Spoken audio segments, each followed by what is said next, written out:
from all over the world supported Ethiopia in its effort to remove fascism and to remove slavery and to remove colonialism.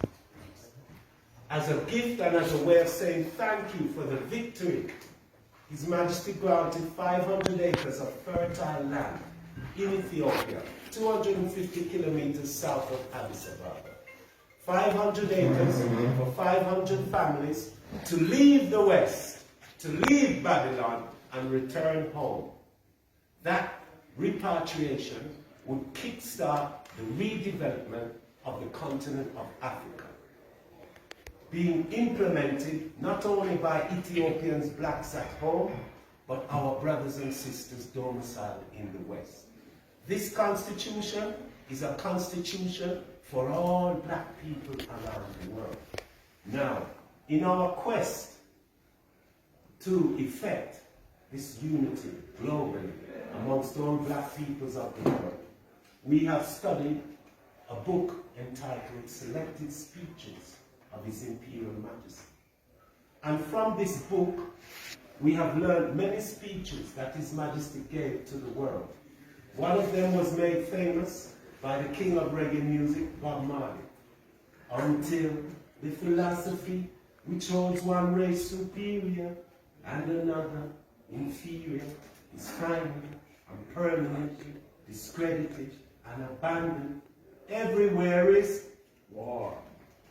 This speech is from His Majesty, made famous by Bob Marley. It was a speech uttered at the United Nations in 1963. And His Majesty ended the speech by saying, "We Africans will fight if necessary.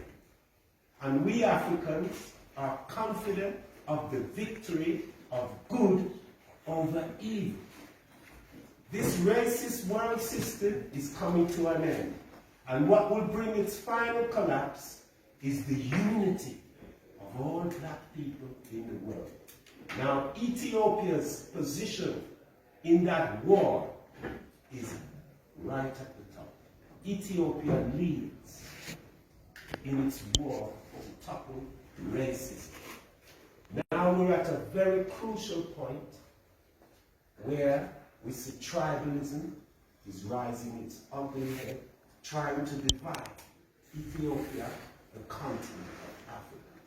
So we are very happy that in our quest, in our work to unite all peoples of the world, we have received from Ghana, from America, our beloved sister here, who is a queen, a royal princess, and her son, who is also on the same quest to unite all the black peoples of the world.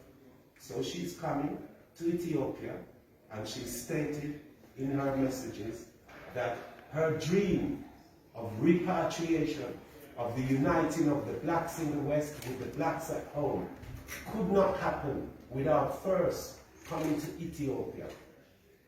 And for this reason, she's come here to feel the vibes, to understand our struggle, to learn from us, so that she can help herself and help her people within her flock to understand the struggle that we're involved in. Our unity is our strength, and we must manifest it, we must effect it in this time. With that, I'd like to introduce Queen Princess Ifya of the Royal Family of Ghana. She will tell you more about her and her message. So please, let's give Queen Ifya a warm welcome. Oh, I see that people are not clapping. How long?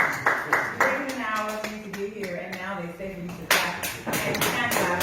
Let's clap for our ancestors. Let's clap for those people. Let's clap for that.